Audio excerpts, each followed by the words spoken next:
Pour des élections apaisées et acceptées de tous, société civile, acteurs politiques, médias et agents de communication s'engagent dans un pacte de bonne conduite. Il a été signé par les différentes entités hier lundi en présence du chef de l'État. La crise humanitaire n'a pas épargné les personnes vivant avec un handicap.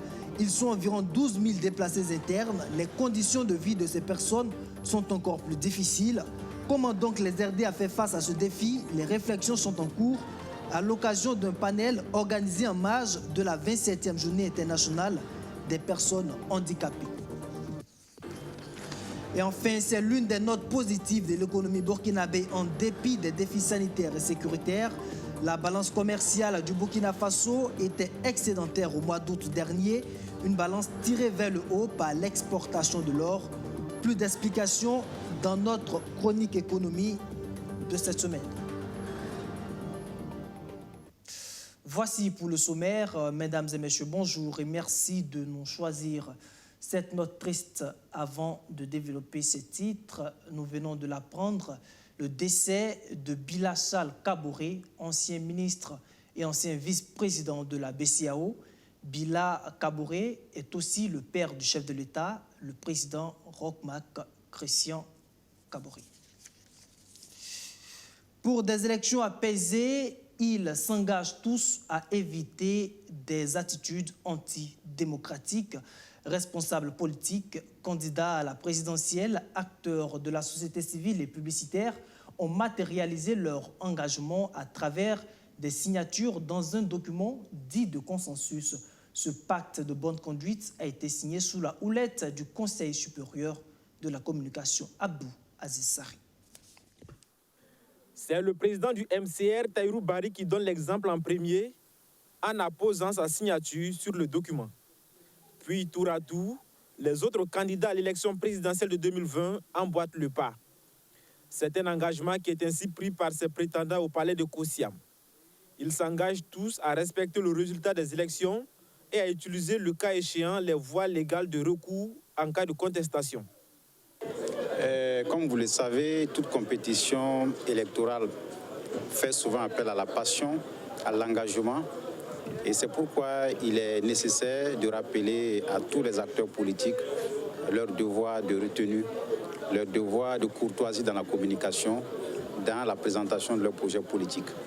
Mais je crois que tout cela doit se faire dans la sincérité, dans la franchise et surtout dans la vérité. Parce que, comme vous le savez, sans vérité, il n'y a pas de grande nation. Nous souhaitons des élections libres, transparentes, inclusives, pour que ça soit apaisé. Il faut que les uns et les autres respectent leur engagement. Nous venons de signer. Nous espérons que cette fois-ci, la sonnette d'alarme sera tirée par le Conseil supérieur de la communication et que la majorité va respecter. En tout cas, pour ce qui concerne le CDP, nous allons respecter strictement. En souscrivant à ce pacte de bonne conduite, les candidats s'engagent également à interdire à leurs militants tout comportement ou tout propos susceptible de porter atteinte à l'ordre public, à la vie privée, à la dignité humaine et à la cohésion sociale. Nous sommes reconnus pour être un parti de paix. La DFRDA, c'est le père des partis du Burkina Faso et tout le monde sait que nous sommes un parti pacifique et pacifiste. Notre devise, c'est la paix, la liberté et la justice. Et dans la formation de nos éléments, nous leur faisons comprendre qu'il faut présenter son programme, il faut gagner par l'argument et non par la force. Et voilà. Et donc nous avons toujours travaillé ainsi. Et ce qui se fait est venu en réalité nous renforcer dans ce que nous faisons.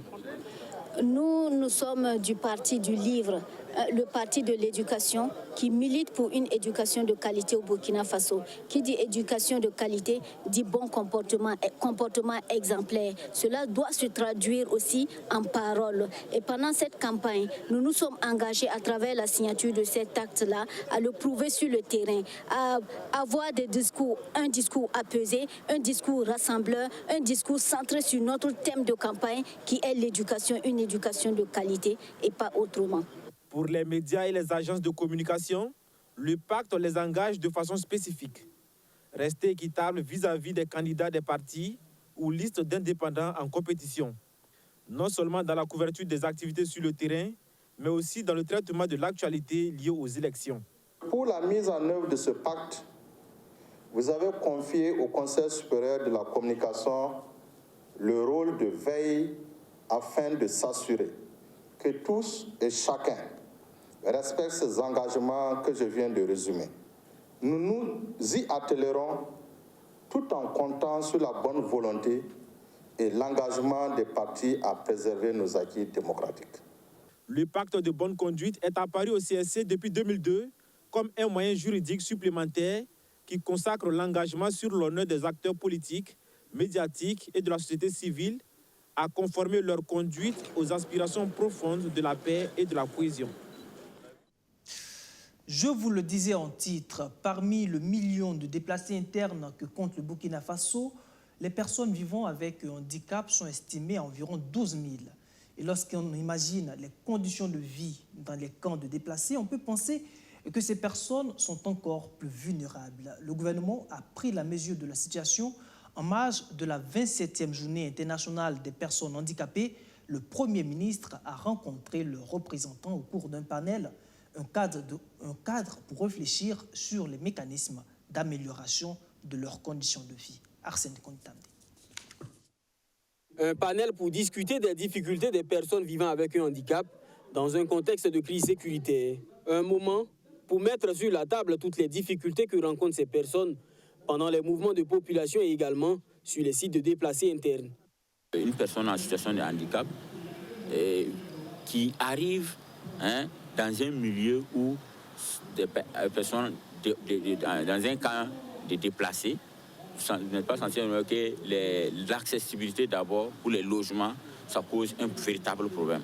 Les toilettes ne sont pas adaptées. Et vraiment, il y a un problème, parce qu'on ne tient pas, il faut vraiment qu'il y ait un accompagnement à ce sens-là. Voilà, parce que les personnes handicapées dans ces genre de situations sont encore plus vulnérables. À la date du 22 septembre dernier, le Burkina Faso comptait plus d'1 million de déplacés accueillis dans 257 communes du pays. Parmi eux, environ 11 700 personnes vivant avec un handicap, dont 6 698 femmes. Le panel a permis de comprendre davantage la nécessité d'une réponse plus inclusive aux besoins des personnes handicapées.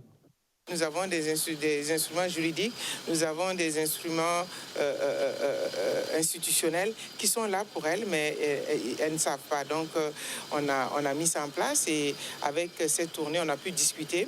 Et surtout aussi la normalisation des bâtiments administratifs pour l'accès au niveau des différents services sociaux de l'État. Donc tout ça, les restrictions budgétaires aussi pour la réorientation, vu le contexte du Burkina, ont aussi pas permis aussi qu'on ait rapidement la normalisation de certains bâtiments. Ce panel se tient dans le cadre de la 27e journée internationale des personnes handicapées, une journée instituée par les Nations Unies et célébrée dans le monde depuis 1992.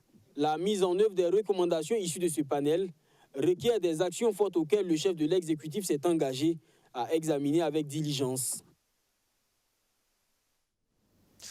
Un tour à Bobo-Dioulasso où les acteurs du monde de la culture réfléchissent sur leur contribution au développement économique et social du pays. Mais pour y arriver, il faut les moyens financiers pour mettre en œuvre cette vision. Alors, ces acteurs culturels veulent mettre en place des mécanismes de financement endogènes du secteur. Jacob Zongo et Soto Justin Dabiri. Mobilisés auprès des partenaires techniques et financiers, ces acteurs de la culture réfléchissent sur des mécanismes de financement endogène des structures opérateurs culturels. Il s'agit de trouver des solutions pérennes aux difficultés de financement que vit le monde de la culture. Il était important que nous marquions un temps d'arrêt pour revisiter les mécanismes de financement que le Burkina, en relation avec les partenaires techniques et financiers, a mis en place pour supporter, pour accompagner ce secteur. Je dois dire ici que le budget de l'État ne consacre que 0,34%. La norme communautaire, c'est de monter au moins les ressources de l'État à 1%. Je pense qu'il est temps que notre État, en toute responsabilité aussi, monte la part contributive de l'État au moins à 1% des ressources nationales. Le ministre en charge de la Culture salue l'ensemble des partenaires techniques et financiers, en particulier le Bureau de la coopération suisse au Burkina Faso. Selon le ministre Sango, de 2017 à 2018, la Suisse a investi près de 2 milliards de francs CFA dans le secteur de la culture au Burkina Faso. C'est de sortir avec une solidité majeure par rapport à la pérennisation du financement, donc aussi des idées concrètes de comment attirer d'autres partenaires financiers. Et de l'autre, d'avoir des mécanismes d'allocation et d'accompagnement des acteurs culturels qui soient viables et qui permettent au secteur de se développer au mieux. Nous avons toujours rêvé de la possibilité de trouver des ressources de financement internes qui puissent non seulement nous permettre d'avoir donc cette indépendance dans nos créations, mais aussi et surtout de pérenniser nos activités. Parce que toutes les grandes structures que vous voyez sont des tigres en papier. Ce sont des éléphants aux pieds d'argile. Il suffit qu'un partenaire seulement coupe le financement pendant une année et ces structures-là, telles que les CITO, vont s'effondrer. Voilà le danger que nous avons perçu depuis longtemps et nous avons entrepris plusieurs actions qui finalement ont abouti à ce séminaire national. En marge de ces 3 jours de réflexion et d'échange, les opérateurs culturels ont assisté au lancement du tout premier appel à projet du Fonds de développement culturel et touristique entrant dans le cadre du programme d'appui aux industries créatrices et à la gouvernance de la culture. On reste à Bobo-Dioulasso où le ministère en charge de l'éducation nationale échange avec ses argentiers sur l'exécution des finances publiques du dit département. Il s'agit pour ces acteurs d'opérer des réformes afin d'optimiser l'exécution des ressources financières. Sedato Drabo et Soto Justin Dabiri. Renforcer les compétences des gestionnaires de crédit du MENA-PLM à travers les cadres de concertation pour une exécution financière optimisée. C'est sous ce thème que se tient la rencontre des gestionnaires du ministère de l'Éducation nationale, de l'alphabétisation et de la promotion des langues nationales. Il s'agira au cours de cette rencontre de présenter les innovations qui ont été faites suite aux rencontres antérieures et les réformes en cours pour une meilleure gestion des dépenses publiques.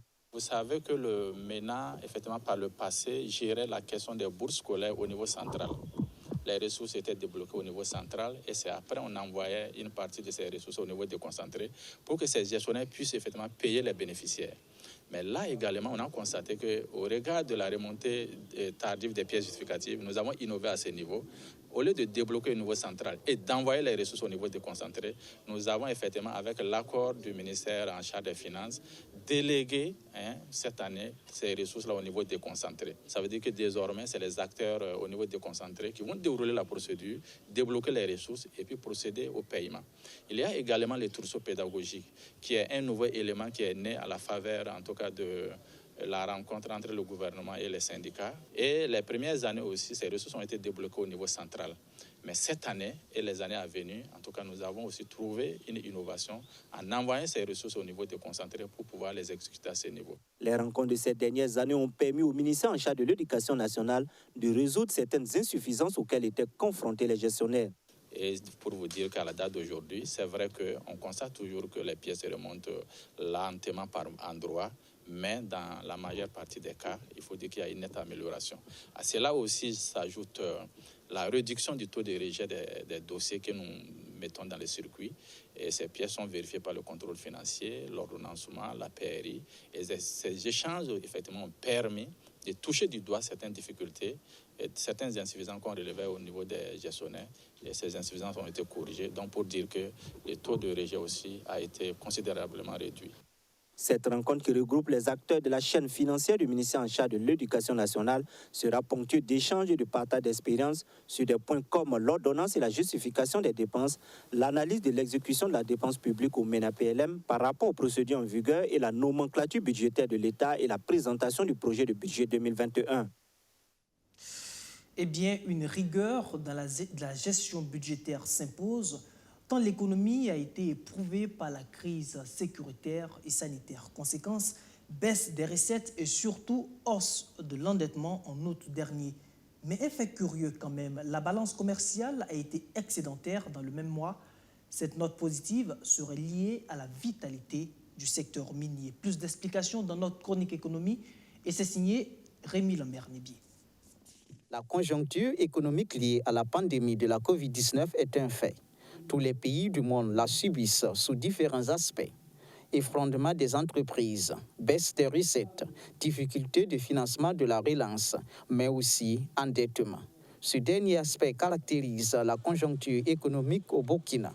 Entre fin mars et fin juin 2020, la dette publique du Burkina a haussé de 212,6 milliards de francs CFA pour se situer à 4 465,73 milliards de francs CFA au 30 juin 2020, selon un rapport produit par la Direction générale de l'économie et de la planification. La plupart des États, pas que le Burkina, se sont sentis obligés, et tout le système financier régional ont mis en place un mécanisme pour que les États puissent emprunter de nouvelles ressources pour pouvoir gérer les urgences. C'est ce qui s'est passé. Et on est à cette troisième phase. Je crois que pour la troisième phase, le Burkina va s'endetter pour 75 milliards, je crois, sur le mois de novembre, je crois. Donc, c'est bon, s'endetter quand on a des difficultés et qu'on a la possibilité de s'endetter. Je pense qu'il n'y a pas de... Pour régler les problèmes urgents, il n'y a pas de problème. Le plus difficile, c'est de veiller à ce que l'endettement ne soit pas étouffant. En fin août 2020, la mobilisation des recettes était en baisse de 10,3% comparée à la même période de l'année 2019, contre une hausse des dépenses du budget de l'État estimée à 11,6%. Dans cette situation de contraction économique, les indicateurs ne sont pas que négatifs. La production olivère du Burkina en juin 2020 était en hausse de 3,5% par rapport à la même période de l'année 2019. Et l'effet notable au mois d'août 2020 est que la balance commerciale du pays est ressortie excédentaire avec en valeur 112 milliards de francs CFA d'importation contre 243 milliards de francs CFA d'exportation. On peut s'en réjouir. Maintenant, il faut rentrer dans un peu regarder qu'est-ce qu'on importe, qu'est-ce qu'on exporte. L'exportation, c'est l'or. L'or qui pèse effectivement sur notre exportation. Vous savez que c'est devenu un des produits phares en termes de devises. Donc c'est l'or qui nous maintient aujourd'hui. Au niveau des importations, la baisse des importations peut être liée aussi au fait que c'est une situation de crise. On est dans une position attentiste des consommateurs. Vous voyez que jusqu'à une période récente, les terrasses des cafés n'étaient pas ouvertes, les gens ne consommaient pas. Donc, il y a des produits de consommation qui n'étaient pas demandés. Donc les commerçants aussi tiennent compte de ça. Ils ont leur stock qui ne s'épuise pas. Il n'y a pas de raison qu'on aille chercher à importer des produits de consommation qui vont encore surstocker. C'est-à-dire que si la consommation repart, si les ménages reprennent confiance, si l'économie tourne à nouveau à son rythme normal, la tendance... On va retourner à l'ancienne tendance, les importations vont... Cette tendance de balance commerciale excédentaire est d'ailleurs irrégulière. Au mois de juillet, elle était déficitaire et excédentaire un mois plus tôt. L'inflation, toujours en hausse, est la preuve que cette tendance est de nul effet positif sur la conjoncture économique qui prévaut. L'actualité internationale nous emmène en Guinée où il y a un nouveau rebondissement après la publication des résultats de l'élection présidentielle donnant Alpha Condé vainqueur au premier tour. Après la contestation de l'opposition, ce sont des membres même de la commission électorale qui rejettent à leur tour les résultats. La mission de la CEDEAO arrivée à Conakry depuis dimanche devrait les rencontrer. En Guinée, la victoire au premier tour d'Alpha Condé est contestée au sein de la CENI. Des émissaires de la CEDEAO, de l'Union africaine et de l'ONU arrivés ce dimanche doivent s'entretenir avec des membres de la commission électorale.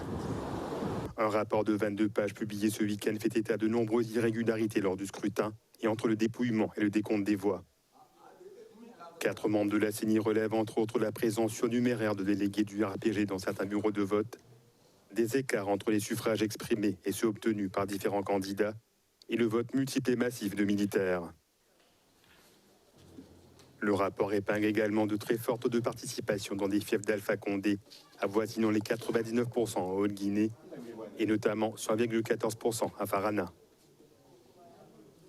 Les rues de la capitale Conakry sont désertes après des jours de manifestations qui ont fait des dizaines de morts.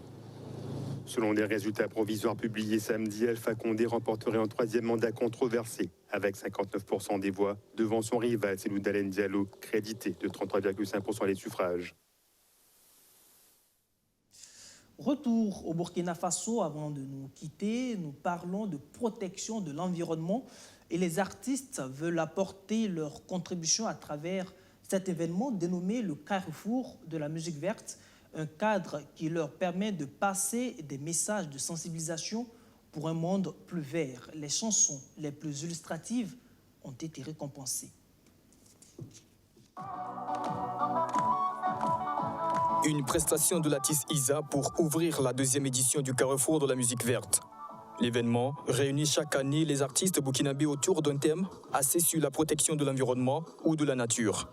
Cette édition 2020 est une expérience de plus pour le promoteur de l'événement qui a mis à la disposition des artistes invités un trophée Carrefour de la musique verte 2020 et un trophée ambassadeur vidéo de la musique verte. Je suis très content et je tiens à encourager l'initiative du promoteur parce que très peu au Burkina Faso se soucie de l'environnement. Franchement, je suis très épaté d'entendre, en tout cas pour la première fois, son initiative. Quand quelqu'un pense que l'environnement doit être protégé, que l'on doit planter des arbres, il n'y a pas la sécheresse, je pense qu'il a fait ça pour nous, nos enfants et nos petits-enfants. Pour le promoteur, protéger l'environnement est une question de culture. Les éditions prochaines sont déjà dans le viseur. Pour les éditions à venir, déjà, c'est d'intégrer de nouvelles catégories. Voilà, cette année, nous avons innové en intégrant une nouvelle catégorie, à savoir la catégorie vidéo de la musique verte, en plus du prix de la soirée qui est l'ambassadeur 2020 de la musique verte. Mais pour l'année prochaine, Inch'Allah, nous allons également réfléchir sur de nouvelles catégories pour, un temps soit peu, agrandir les prix. Pour cette édition 2020, les artistes viennent du Burkina Faso et de la sous-région. Cet événement est très important parce que ça parle d'environnement. Vous savez, notre environnement est très important, il faut le protéger parce qu'un environnement sain permet de bien vivre.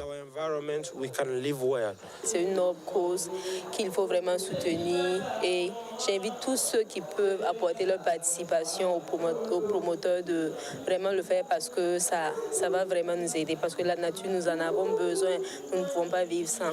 Le promoteur de l'événement, Boureima Zundi, est aussi promoteur de la marque Reboisomania qui prône la protection de l'environnement.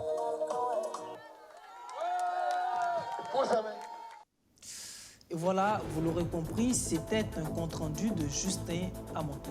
Et c'est là qu'on s'arrête pour aujourd'hui. Merci de nous avoir suivis. Je vous retrouve demain si Dieu le veut. D'ici là, portez-vous bien et restez fidèles au programme de la chaîne Cœur de nos défis. Bonsoir.